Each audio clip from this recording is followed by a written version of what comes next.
I have a question that's important to me and to many people who are searching for something, or seeking perhaps what you call self-realization or sahaja yoga, or something. Some of us don't know exactly what it is. Yes, and we find that there are many teachers. How do we recognize those teachers that you might call fraudulent from the real ones? It's so difficult because they all seem to be able to inspire us in certain ways and give us experiences. How do we know who is teaching something that's true and who is being deceptive? First and foremost thing is, anybody who lives on your earnings is not a guru. A guru will never live on the earnings of his disciples.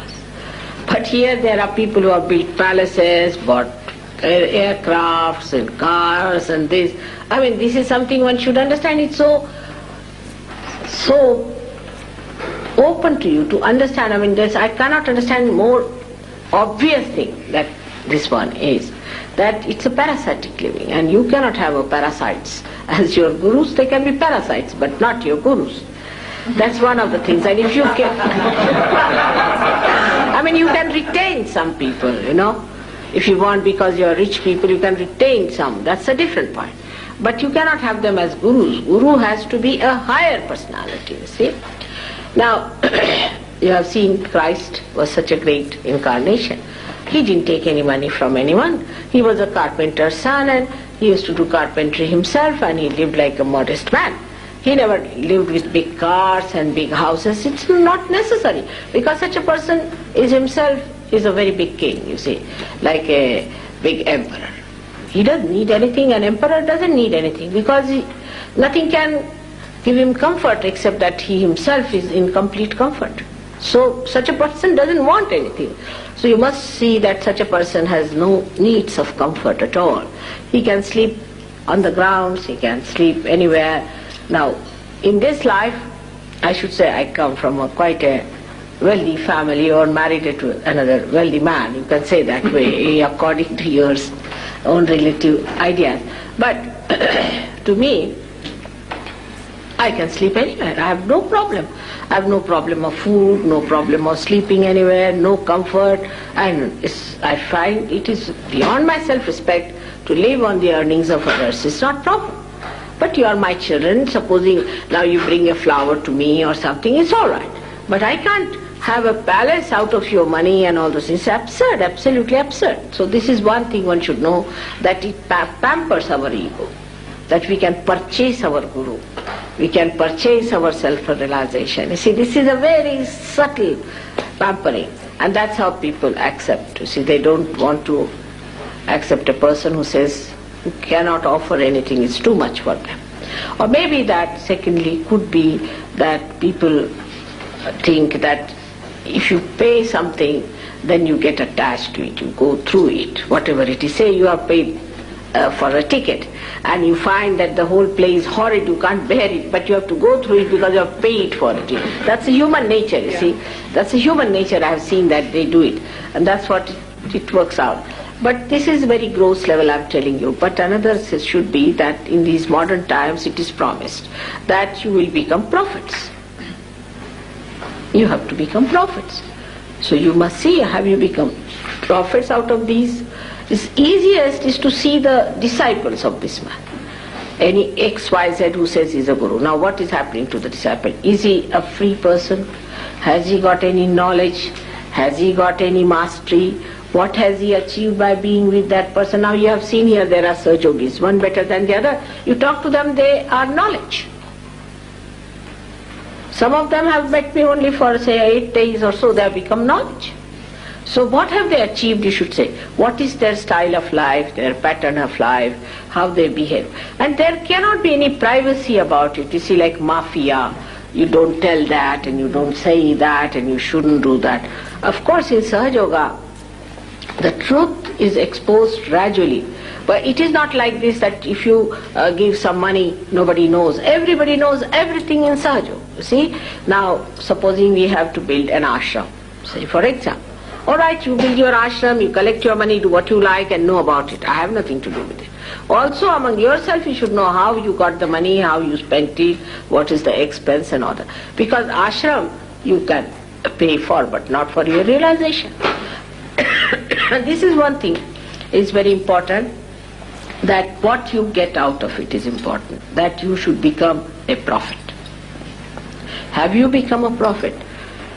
Then thirdly, you must know that if you are going from one to another, what we call guru shopping business, that means you have not found it. Otherwise you would just settle down. But some people are so weak that they do settle down with one and are finished with them. You must always see the people who go to these gurus, what have they got? Have they got their transformation? Because this is the age of transformation.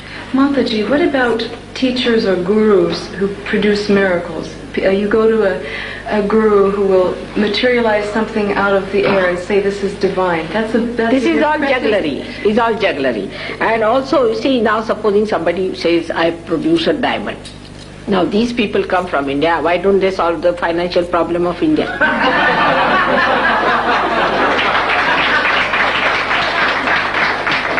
Secondly, you see, at every point they can be challenged. You should say that, then all right. One gentleman came to me and said that he gave me a diamond. I said, why you? How many diamonds you have? He said, hundreds. Then I said, why did he give you?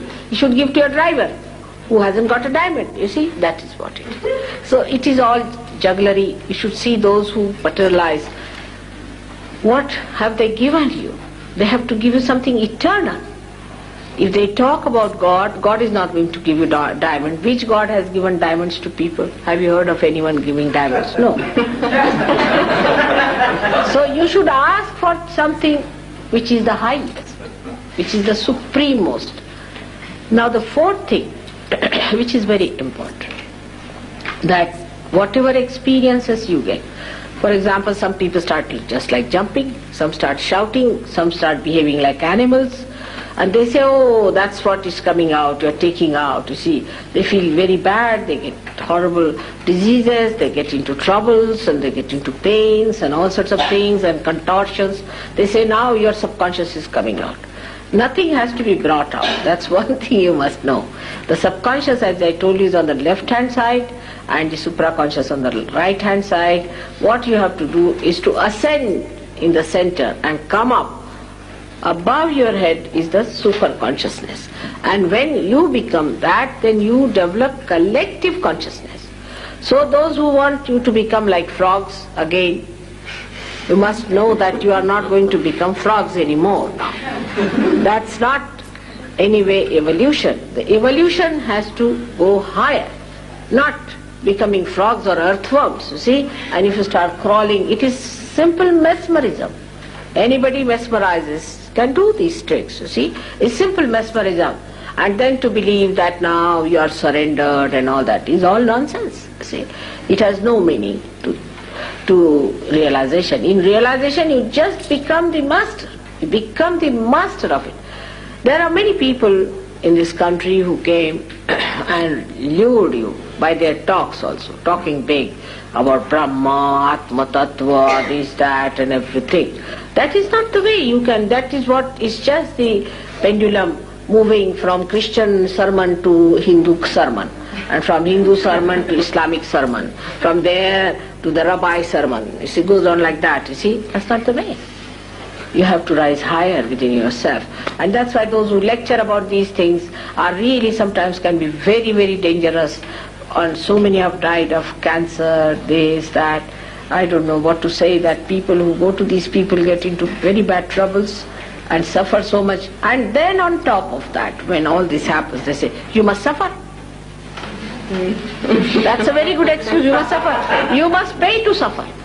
You pay money to suffer. And then people go on suffering. Now one thing I have to tell you, that Christ has suffered for us. We don't have to suffer anymore. Those who deny His sufferings will have to go for suffering. All right, have it. But He suffered for us. There is no need for us to suffer anymore. When He is awakened within us, He takes away all that is our ego, means our karmas, our superego, that is our conditioning, completely removed, and you become one with the divine. There is no need for anybody to suffer. And this idea of suffering is all nonsensical. You should not suffer at all. Good. I'm glad it's over.